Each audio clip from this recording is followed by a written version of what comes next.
সবাই মরে যাবো, আমরা সবাই, কেউ থাকবো না। এই পৃথিবী থাকার জায়গা নয়। কিয়ামতের সময় আল্লাহ তাআলা মালাকুল মাউতকে বলবেন, সবার রূহ কবজ করে ফেলো, সবার, কেউ থাকবে না, সবার রূহ কবজ হয়ে যাবে। আল্লাহ মালাকুল মাউতকে বলবেন, মালাকুল মাউত কি অবস্থা? বলবে সব শেষ। মাইয়াবকা, কে বাকি? মালাকুল মাউত বলবে জিনেরা বাকি, যাদেরকে দেখা যায় না। আল্লাহ বলবেন জিনদেরকেও শেষ করে ফেলো, রূহ কবজ করো। মালাকুল মাউত আজরাইল জিনদের রূহ কবজ করবে। আল্লাহ এবার জিজ্ঞেস করবে, ইয়া মালাকুল মাউত আখবিরনি মাইয়াবকা, এবার বলো আর কে বাকি? মালাকুল মাউত বলবে, আল্লাহ মানুষগুলো সব শেষ, জিনগুলাও শেষ, এবার বাকি ইবলিস শয়তান। কে বাকি? ইবলিসও শেষ কর, ইবলিসও শেষ।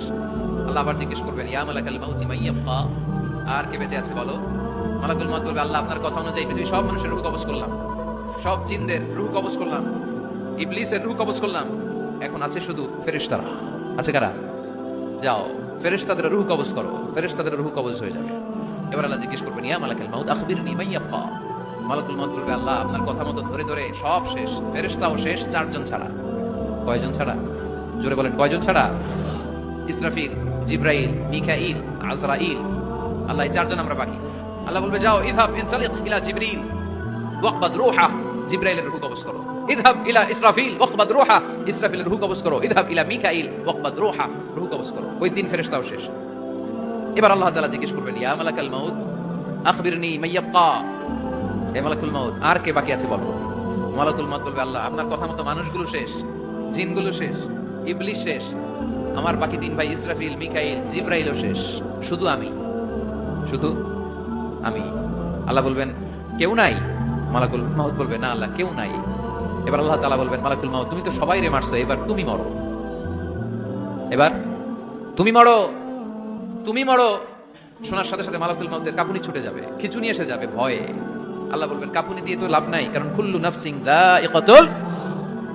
রাব্বুল আলামিন বলবেন, মালাকুল মাউত কেঁদো না, এটাই দুনিয়ার বিধান, আমি আল্লাহর দেয়া বিধান, এটাই, জন্মালেই মরতে হয়। যাও, জান্নাত জাহান্নামের মাঝখানে একটা জায়গা আছে, জায়গাটার নাম হলো আরাফ। এই আরাফের মধ্যে এখানে যে দাঁড়াও, ওখানে যে মালাকুল মাউত কাঁপতে থাকবে।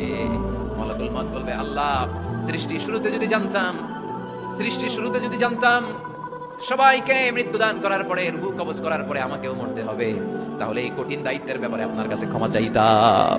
আজকে আমারও যে ভাগ্য বরণ করে নিতে হবে সৃষ্টির শুরুতে, আমি এটা কল্পনাই করতে পারিনি।